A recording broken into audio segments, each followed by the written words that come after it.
Friends, मैं advocate Vinod Sharma अपने channel कानून और आम आदमी में आपका एक बार फिर हार्दिक स्वागत करता हूं। दोस्तों, अब मोटर एक्सीडेंट क्लेम पिटीशन पर मैंने पहले बहुत सारी वीडियोस पोस्ट की हैं जो इस चैनल पर अवेलेबल है, लेकिन हमारे सब्सक्राइबर व्यूअर्स कई तरह के सवाल पूछते हैं क्लेम पिटीशन के संबंध में कि what is the motor accident claim petition की मोटर एक्सीडेंट क्लेम पिटीशन क्या होती है, who can file motor accident claim petition, ये कौन फाइल कर सकता है, how do you draft a motor accident claim petition की इसको कैसे ड्राफ्ट किया जाता है, और what is the time limit for accidental claims, इसकी जो है अवधि कितनी है, and why do accident claims go to court, ये जो एक्सीडेंट क्लेम पिटीशन है ये कोर्ट में क्यों जाती है। तो दोस्तों, इन सभी को जवाब मैं आज अपने इस चैनल के माध्यम से इस वीडियो में देने की कोशिश करूंगा। तो दोस्तों, वीडियो शुरू करने से पहले हमेशा की तरह मेरी आपसे रिक्वेस्ट कि आप मेरे चैनल को सब्सक्राइब करें, वीडियोस को लाइक करें, शेयर करें और बेल आइकन का बटन भी ज़रूर प्रेस करें ताकि आने वाली वीडियोस के नोटिफिकेशन आपको उसी वक्त मिलते रहें। तो दोस्तों, वीडियो शुरू करते हैं कि मोटर एक्सीडेंट क्लेम पिटीशन कौन फाइल कर सकता है। तो दोस्तों, इसमें मैं बताऊं आपको कि जो रोड एक्सीडेंट होते हैं, यानी कि 279, 304A, 337, 338 का जब केस बनता है, कोई व्यक्ति इंजर्ड हो जाता है या किसी व्यक्ति की दुर्घटना में मृत्यु हो जाती है, तो तब उसके वारसान यानी कि मृत्यु की स्थिति में उसके जो लीगल हेयर्स होंगे, पत्नी, माता पिता, उनके बच्चे, वो क्लेम पिटीशन फाइल कर सकते हैं। और अगर व्यक्ति इंजर्ड हुआ है रोड एक्सीडेंट में, तो उस स्थिति में वो स्वयं क्लेम पिटीशन फाइल कर सकता है। और ये claim petition under section 166 and 140 यानी कि मोटर व्हीकल्स एक्ट 1988 की धारा 166 और 140 के तहत ये फाइल करनी होती है। और इसका फॉर्मेट बहुत ही सिंपल है, यानी कि इसमें एक्सीडेंट की डिटेल्स देनी है और जो पोस्टमार्टम अगर हुआ है बॉडी का उसकी डिटेल्स देनी है, और साथ में अगर व्यक्ति इंजर्ड हुआ है तो उसमें कितना उसका खर्चा आया है, मेडिकल बिल्स के क्या हैं, ये सब डिटेल्स उसको उसमें देनी होती है। तो दोस्तों, अब मैं बात करूंगा कि ये क्लेम पिटीशन कहाँ फाइल की जाती है और कितने समय पीरियड में इसका निर्धारण हो जाता है। दोस्तों, ये क्लेम पिटीशन इंजर्ड के द्वारा या मृतक के जो लीगल हेयर्स हैं यानी कि कानूनी वारसान हैं, उनके द्वारा मोटर एक्सीडेंट क्लेम ट्राइब्यूनल जो कि ज़िले की अदालत में बना होता है, वहाँ पर फाइल करनी होती है। जैसे मैंने पहले बताया, इसमें सेक्शन 166 और 140 के तहत मोटर व्हीकल्स एक्ट के तहत ये फाइल करनी होती है। और दोस्तों, इसमें जो भी आप कंपनसेशन मांगना चाहें वो मांग सकते हैं, उसमें कोई भी लिमिट नहीं है। आप 1 करोड़ मांगना चाहें, 50 लाख मांगना चाहें, 10 लाख मांगना चाहें, 20 लाख मांगना चाहें, उसमें कोई भी बार नहीं है। लेकिन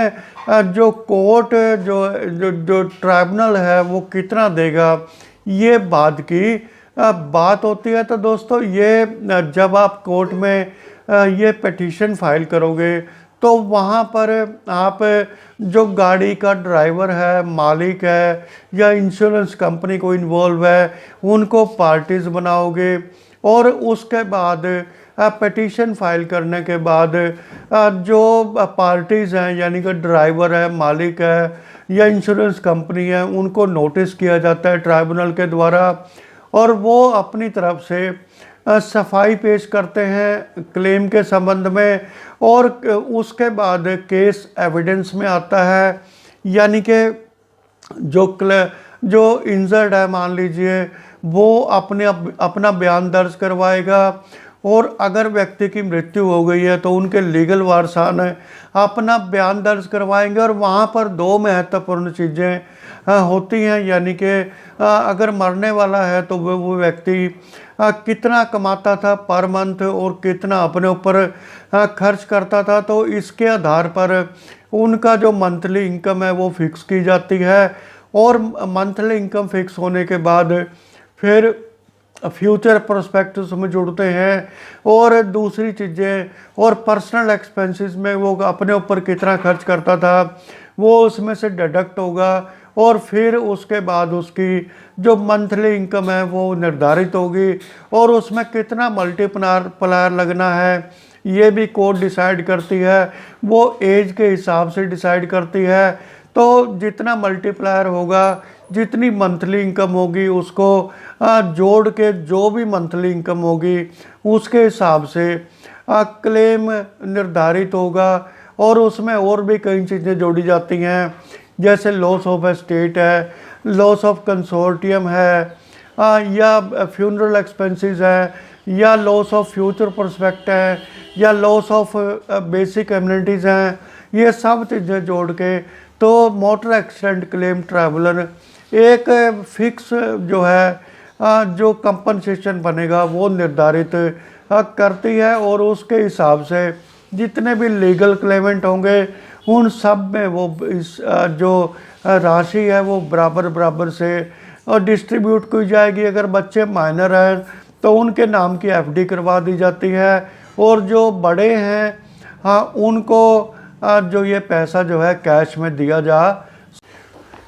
अब दोस्तों बात आती है कि जो इंजर्ड है वो अपना क्लेम कैसे लेते हैं, यानी कि इंजर्ड व्यक्ति वो अपने नाम से क्लेम पिटीशन फाइल कर सकते हैं और उसमें जितना भी उनका मेडिकल बिल होता है वो कोर्ट में पेश करना होता है। और उसके साथ उनकी डिसेबिलिटी यानी कि इंजरीज कितनी है, यानी कि अगर मान लीजिए परमानेंटली डिसेबल हुआ बंदा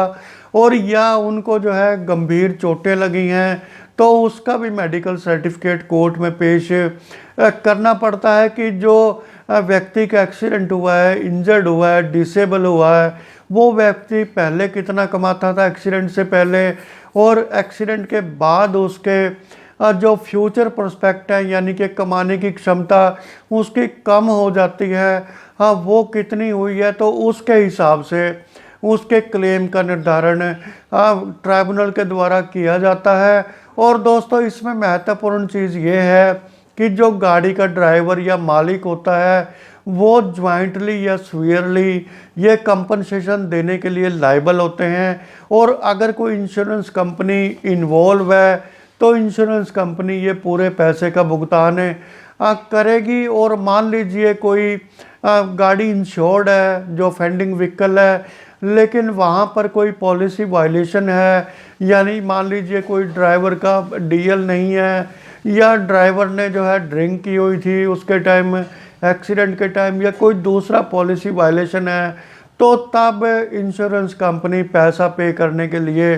लायबल नहीं होती। लेकिन इस सूरत में पे एंड रिकवर का जो सिद्धांत है वो लागू होता है, यानी कि जो ट्राइब्यूनल है वो पहले इंश्योरेंस कंपनी को डायरेक्शन दे सकती है कि वो कि आप जो है पैसे का भुगतान करें, और उसके बाद गाड़ी के ड्राइवर या मालिक से आप उसको रिकवर करें